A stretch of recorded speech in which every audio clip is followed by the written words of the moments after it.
हर हर महादेव। जय माता दी। भगवान विष्णु आगे कहते हैं, ये विश्वेश्वरी कल्याणी भगवती अल्प भाग्य वाले प्राणियों के लिए दुराराध्य है। ये वेद जननी विशाल नयना जगदम्बा सबकी आदि स्वरूपा ईश्वरी है। ये भगवती प्रलयावस्था में समग्र विश्व का संहार करके सभी प्राणियों के लिंग रूप शरीर को अपने में शरीर में समाविष्ट करके विहार करती है। हे देवों, ये भगवती इस समय सर्व बीजमयी देवी के रूप में विराजमान है। देखिए, इनके समीप करोड़ों विभूतियां क्रम से स्थित हैं।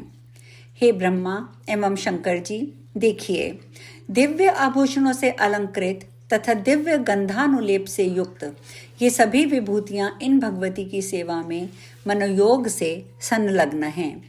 हम लोग धन्य, सौभाग्यशाली तथा कृतकृत्य हैं जो कि हमें इस समय यहाँ भगवती का साक्षात दर्शन प्राप्त हुआ। पूर्व काल में हम लोगों ने बड़े प्रयत्न से जो तपस्या की थी, उसी का ये उत्तम परिणाम है। अन्यथा भगवती हम लोगों को स्नेहपूर्वक दर्शन कैसे देती। जो उदार हृदय वाले पुण्यात्मा तथा तपस्वी लोग हैं, वे ही इनके दर्शन प्राप्त करते हैं, किंतु विषयासक्त लोग इन कल्याणमयी भगवती के दर्शन से सर्वथा वंचित रहते हैं। ये ही मूल प्रकृति स्वरूपा भगवती परम पुरुष के सहयोग से ब्रह्मांड की रचना करके परमात्मा के समक्ष उसे उपस्थित करती है। हे देवो, यह पुरुष दृष्टा मात्र है और ये समस्त ब्रह्मांड तथा देवतागण दृश्य स्वरूप हैं। महामाया, कल्याणमयी, सर्वव्यापिनी, सर्वेश्वरी ये भगवती ही इन सब का मूल कारण है। कहाँ मैं, कहाँ सभी देवता और कहाँ रंभा आदि देवांगनाएं। हम सभी इन भगवती की तुलना में उनके लक्षांश के बराबर भी नहीं हैं। ये ही वे महादेवी जगदम्बा हैं जिन्हें हम लोगों ने प्रलय सागर में देखा था, जो बाल्यावस्था में मुझे प्रसन्नता पूर्वक पालने में झुला रही थी। उस समय मैं एक सुस्थिर तथा दृढ़ वटपत्र रूपी पलंग पर सोया हुआ था और अपने पैर का अंगूठा अपने मुखराविंद में डालकर चूस रहा था। अत्यंत कोमल अंगों वाला मैं उस समय अनेक बाल सुलभ चेष्टाएं करता हुआ उसी पत्र के दोने में पड़े पड़े खेल रहा था। उस समय गाती हुई ये भगवती बाल भाव में स्थित मुझे झूला झुलाती थी। इन्हें देखकर मुझे ये सुनिश्चित ज्ञान हो गया था कि वे ही यहाँ विराजमान हैं। निश्चित रूप से ये भगवती मेरी जननी हैं। आप सुने, मुझे पूर्व अनुभव की स्मृति जग गई है जो मैं आपसे कहता हूँ। ब्रह्मा जी बोले, हे नारद, ऐसा कहकर जनार्दन भगवान विष्णु ने पुनः कहा। हम लोग बार बार प्रणाम करते हुए उनके पास चलें। वे वरदायिनी महामाया हमें अवश्य वरदान देंगी, अतः निर्भय होकर हमें उनके चरणों के निकट चलकर उनकी स्तुति करनी चाहिए। यदि उनके द्वारपाल हमें वहां रोकेंगे तो हम लोग ध्यानपूर्वक वहीं बैठकर देवी की स्तुति करने लगेंगे। ब्रह्मा जी बोले, भगवान विष्णु के ऐसा कहने पर मैं तथा शिव हम दोनों प्रसन्नता से गदगद होकर शीघ्र उनके निकट जाने को उत्सुक हो गए। विष्णु जी से, ठीक है, ऐसा कहकर हम तीनों शीघ्रतापूर्वक विमान से उतरकर मन ही मन अनेक तर्क वितर्क करते हुए भगवती के द्वार पर ज्यों ही पहुंचे, त्यों ही द्वार पर स्थित हम सभी को देखकर मंद मुस्कान करके उन भगवती ने हम तीनों को स्त्री रूप में परिणित कर दिया।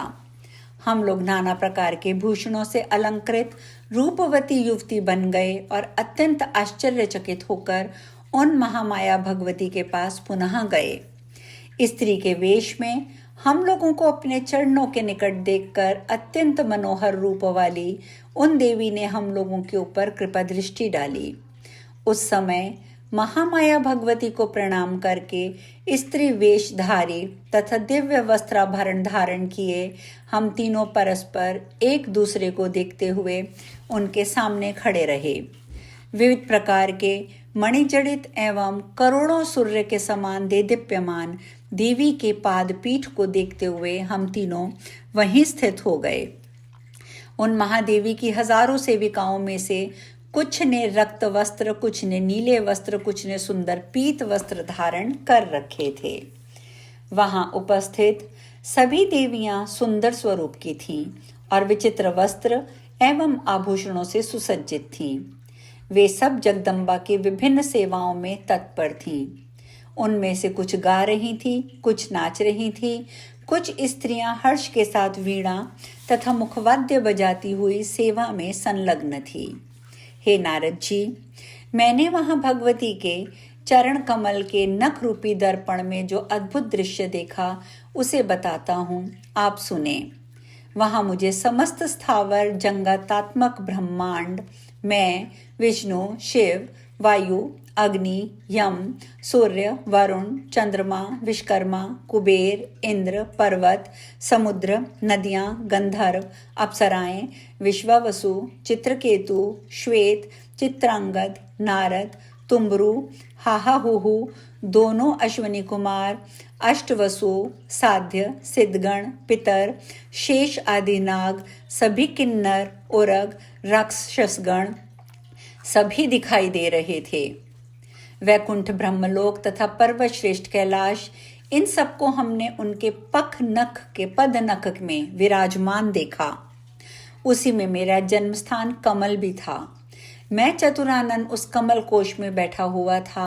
मधुकैटभ नाम के दोनों दानव तथा शेषशाही महाविष्णु भी उसी में विराजमान थे। ब्रह्मा जी बोले, इस प्रकार परमेश्वरी के चरण कमल के नख में स्थित ये सारा दृश्य मुझे दिखाई दिया, जिसे देखकर मैं चकित रह गया और मन ही मन सोचने लगा, ये क्या है। मेरे ही समान विष्णु और शिव भी वहां आश्चर्यचकित होकर खड़े हो गए। उस समय हम तीनों ने समझ लिया कि समस्त जगत की जननी ये महादेवी ही हैं। इस प्रकार अमृतमय एवं कल्याणमय उस द्वीप में अनेक प्रकार के अद्भुत दृश्य देखते हुए हमारे 100 वर्ष व्यतीत हो गए। वहां की प्रसन्न वदना एवं विचित्र अलंकारों से अलंकृत देवियां हम तीनों को अपनी सखियां समझती थी और हम लोग भी उनके स्नेहपूर्ण सद्व्यवहार से मुग्ध थे। उनके मनोरम भावों को देखकर अति प्रसन्न थे। एक बार नारी रूप में स्थित भगवान विष्णु महादेवी भगवती श्री भुवनेश्वरी की स्तुति करने लगे। श्री भगवान बोले, प्रकृति एवं विधात्री देवी को मेरा निरंतर नमस्कार है। कल्याणी, कामप्रदा, वृद्धि तथा सिद्धि देवी को बारंबार नमस्कार है। सच्चिदानंद स्वरूपिणी संसार की योनि स्वरूपा देवी को नमस्कार है। आप पंचकृत विद्यार्थी तथा त्रिभुवनेश्वरी देवी को मेरा बार बार नमस्कार है। समस्त संसार की एकमात्र अधिष्ठात्री तथा कूटस्थ देवी रूपा देवी को बार बार नमस्कार है। अर्धमात्रा की अर्धभूता एवं हल्ल लेखा देवी को बार बार नमस्कार है।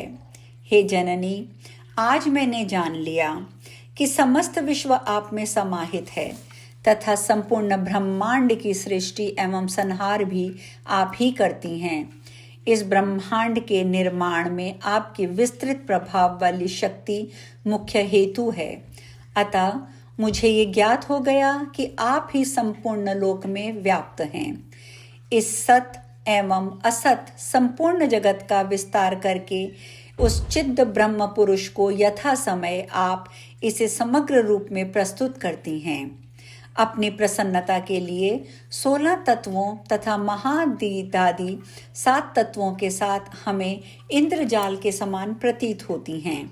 हे जननी, आपसे रहित यहाँ कोई भी वस्तु दिखाई नहीं देती। आप ही समस्त जगत को व्याप्त करके स्थित रहती हैं। बुद्धिमान पुरुषों का कथन है कि आपकी शक्ति के बिना वह परम पुरुष कुछ भी करने में असमर्थ हैं। आप अपने कृपा प्रभाव से संसार का कल्याण करती हैं। हे देवी, आप ही अपने तेज से सृष्टि काल में संपूर्ण जगत को उत्पन्न करती हैं तथा प्रलय काल में इसका शीघ्र ही संहार कर डालती हैं। हे देवी, आपके वैभव के लीला चरित्र को भली भांति जानने में कौन समर्थ है। हे जननी, मधुकैटभ नामक दोनों दानवों से आपने हमारी रक्षा की है। आपने ही हम लोगों को अपने अनेक विस्तृत लोक दिखाए। अपने अपने भवन में परमानंद का अनुभव कराया।